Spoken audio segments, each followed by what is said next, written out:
this client is so small that we don't have a third-party attribution software for them. So I've been just kind of manually putting numbers in Shopify and trying to analyze cohorts and stuff. Shopify isn't great yet, but it at least has one now. So that's cool. Yeah. Okay. So you've got let's scroll up just like a touch. You've got your numbers plugged in here. Yeah, the margins are rough. Yeah, that's tough. You're not left with a lot of room. Okay, so the top part makes sense, right? That's what it sounds like. Like that's all clear. You get plugging in these numbers. Like that's clear. You've got $11 left that you can use to acquire customers on a first order perspective. Yep. That's clear, right? That's clear. Okay, where does it start to break down? Yeah, so I obviously know what I need to do. If I want to make $1, then I know what my CPA is. Then it starts to break down right here. This is, to me, it kind of goes over my head. I plugged in some numbers from the cohort analysis. We can look at that too if you want. But yeah, where do you want to go? Yeah, so let's go back to the sheet quick. So what I imagine is happening down in the LTV section is that's like total revenue from an entire cohort, not by customer. So the way that this entire left side of the sheet works is it's a per order basis. It's just averages of a single order and a single customer and how they behave. So the top is like an example order. Then your time windows are just giving you perspectives of this. So what it's saying in the LTV section there down at the bottom is over a 30-day period, an individual customer spends another $2,700. That's probably not true, right? Yeah, no, that's not true. Okay, so then we want to go to Shopify and try to figure this out. So let's pop into Shopify really quick. Okay. And also the way I set this up too is we started doing business with them in April, and I don't think they have a custom thing for that, so I just kind of pulled it from year to date. That's okay. So you've got this filtered by the funnel that you're trying, like the product is the funnel that you're pushing people down, right? Yep. Okay. So for your metric there where it says net sales on the top right, can you click that? You want AOV. Okay. So this is going to be your average order value for that next order from the people that bought this product. So April is saying on the first order for that product, people are spending $60. And then month 0, they're spending an additional $77.21. Then in month 1, they're spending an additional $27. Month 2 is 0, which I'm assuming is just because you don't have a ton of people in this. Month 3 is additional $75. That's a lot on a per order basis. What type of product is it? Lip gloss? It's a DIY kit, and I think what's happening is people are buying like the kit with other stuff. Yeah, I mean, that's an insane LTV increase from what I'm looking at. Like you're doubling your LTV. So let's go back to the point of this. So what you would do is what I like to do is take averages. So I wouldn't do just April. Like you can, if you're trying to. There's a couple ways to look at this. What you're doing is planning out what you need to be successful in this funnel on average. What you'd want to do is realize that month later in the future, right? So April, you started working with them. What you want to go to look back at is in April, we spent X amount of dollars against this funnel and we generated this much in revenue. And this is how much that cohort has spent since then. Did that line up with what my expectations were for that cohort? Right. So for us, we have a client that sells protein bars. We're running a 40% off offer right now, and they're losing money on that acquisition. So we need to make sure that the June cohort comes back and spends what we expected them to spend or more, hopefully. Otherwise, they might not be making money on that. And we need to adjust our targets and say, fuck, we're losing our ass. Like we need to change this. So there's 2 ways to do it. Going back and looking and saying, did it go the way I thought it did? And planning. And I think right now you're kind of in the planning phase. So for planning, I would do averages. So if you look at the top there where it says all cohorts, it's giving you your average. So I think you use that number in the sheet. Is that right?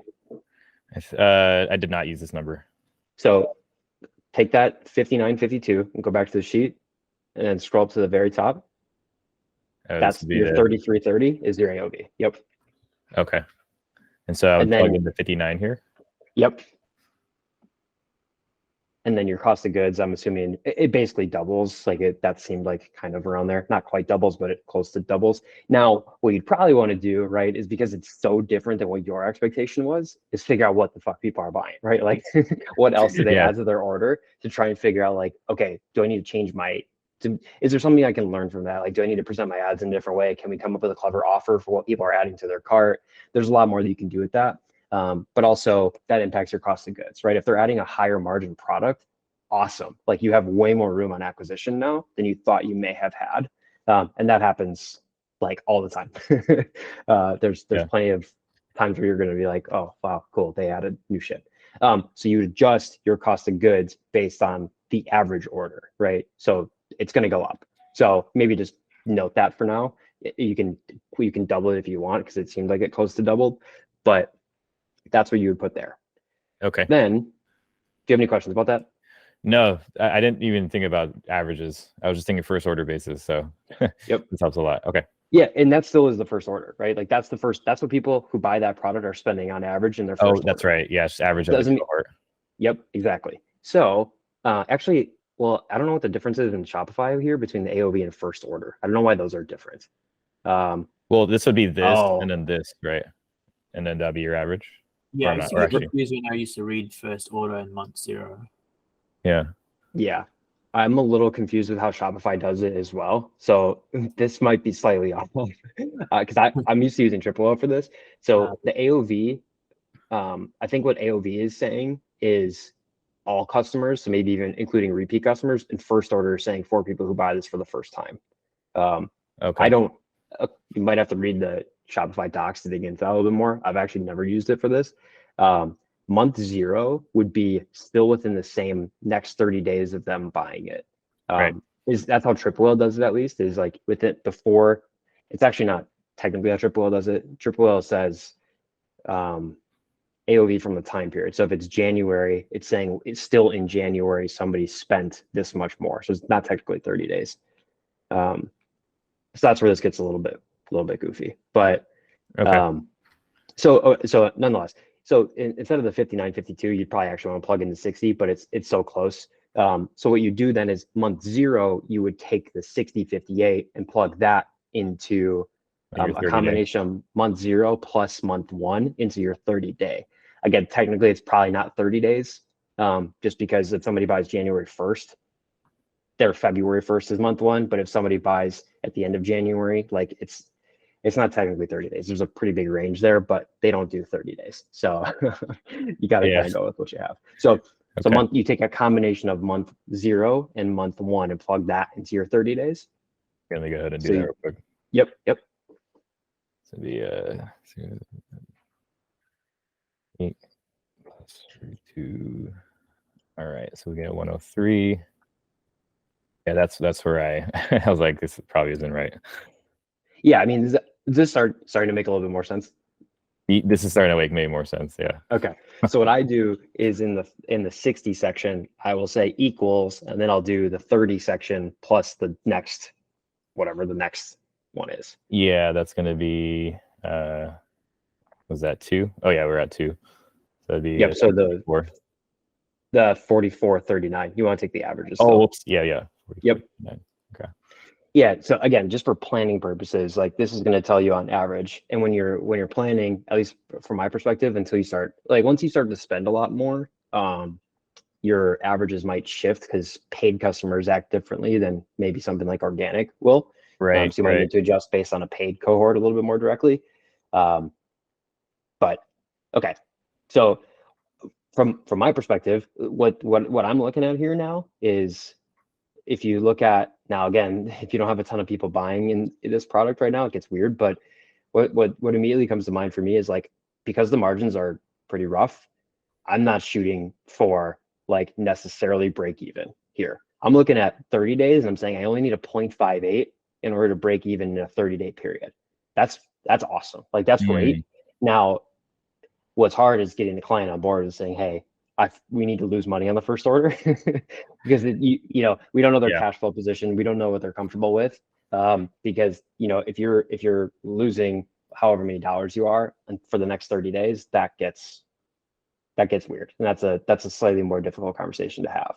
But that's where my mind goes, is you don't have a ton of margin to play with on your first order, and that's technically probably not even accurate, right? Because we didn't update cost of goods. Right. But you see what I mean? It's like now it's like, okay, how does this change? And we have a client right now. So example of this, and I'll shut up.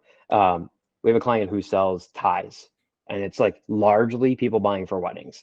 I don't know if either of you are married, but when I got married, my wife bought swatches to look at them.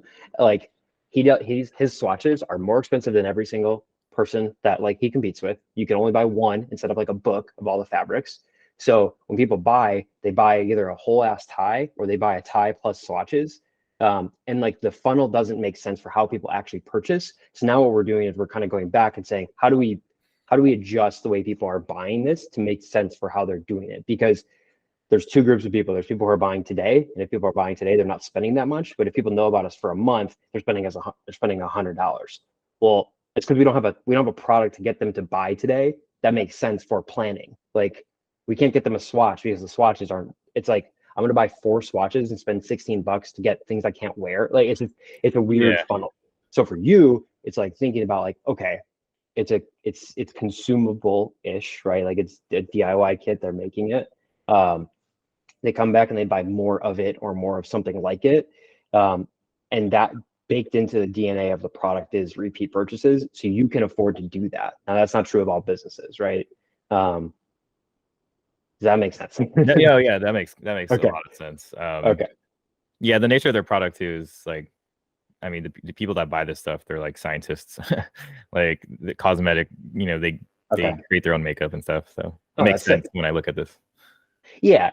And I found as like I first got into this, I like forgot how to do marketing, right? I was just like looking at numbers and I'm like, I didn't think about the customer journey. And then it's like, you think about it, how the numbers tell a story. It's like, no shit. Like this makes way more sense. Like when I combine it with how people actually use this thing, same with our protein bar client, right? Like what we assume is we give a huge discount on the front end, which I don't love doing, but like we're breaking down the barrier to try something that you'd otherwise have to spend $30 plus shipping to get in one flavor that you might not like.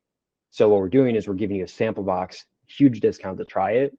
And then if you like it, we're confident you will, you've at least had 6 at-bats flavor-wise to find something you like.